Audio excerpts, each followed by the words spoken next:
பல்வேறு குற்ற வழக்குகளில் தொடர்புடைய சரித்திர பதிவேடு குற்றவாளி அரசு பள்ளிக்கு சிறப்பு அழைப்பாளராக சென்று மாணவர்களுக்கு பரிசுகள் வழங்கும் வீடியோ காட்சிகள் சமூக வலைதளங்களில் வைரலாகி வருகிறது. இது ஒரு புறம் இருக்க, அதே மேடையில் நடந்த மற்றொரு சம்பவம் தான் அதிர்ச்சியை ஏற்படுத்தியுள்ளது.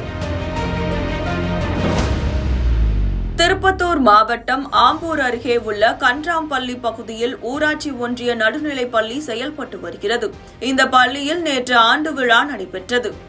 இந்த விழாவில் அரசு பள்ளி மாணவர்களின் கலை நிகழ்ச்சிகள் நடைபெற்றது. பள்ளியின் ஆண்டு விழாவிற்கு சிறப்பு அழைப்பாளராக கலந்து கொண்ட துத்திப்பட்டு ஊராட்சி மன்ற தலைவர் சுவிதா கணேஷ் மாணவர்களுக்கு பரிசுகளை வழங்கி பாராட்டுகளை தெரிவித்தார். இதற்கிடையில் மேடையில் ஏறிய ஊராட்சி மன்ற தலைவர் சுவிதாவின் கணவர் கணேஷ் என்பவர் சினிமா பாடலை பாடினார். அது மட்டுமின்றி மாணவர்களுக்கு பரிசுகளையும் வழங்கினார். இவர் மேடையில் பாடல் பாடும் காட்சிகளும் பரிசுகள் வழங்கிய புகைப்படங்களும் சமூக வலைதளங்களில் வைரலாகி வருகிறது. அரசு பள்ளி மாணவர்களுக்கு பரிசுகள் வழங்கிய கணேஷ் மீது தமிழகம் மற்றும் புதுச்சேரி உள்ள பல்வேறு மாவட்டங்களில் வழிப்பறி, கொள்ளை வழக்குகள் உள்ளது.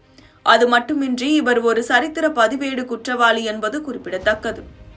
இப்படி பல வழக்குகளில் சிக்கியுள்ள ஒரு குற்றவாளி அரசு பள்ளியில் நடந்த நிகழ்ச்சியில் கலந்து கொண்டு பரிசுகள் வழங்கிய சம்பவம் தான் பொதுமக்கள் மத்தியில் பரபரப்பை ஏற்படுத்தியுள்ளது.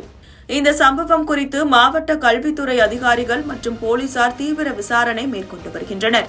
இதுகுறித்து ஊராட்சி ஒன்றிய நடுநிலைப் பள்ளி தலைமை ஆசிரியர் சந்திரசேகரிடம் கேட்டபோது, சுவிதா ஊராட்சி மன்ற தலைவர் என்பதால் நாங்கள் அவரை மட்டும் அழைத்தோம். அவருடன் அவரது கணவர் கணேஷ் வந்துவிட்டார். பிறகு மேடையில் ஏறி பாடல் பாடினார். நாங்கள் அவரை அழைக்கவில்லை என விளக்கம் அளித்தார்.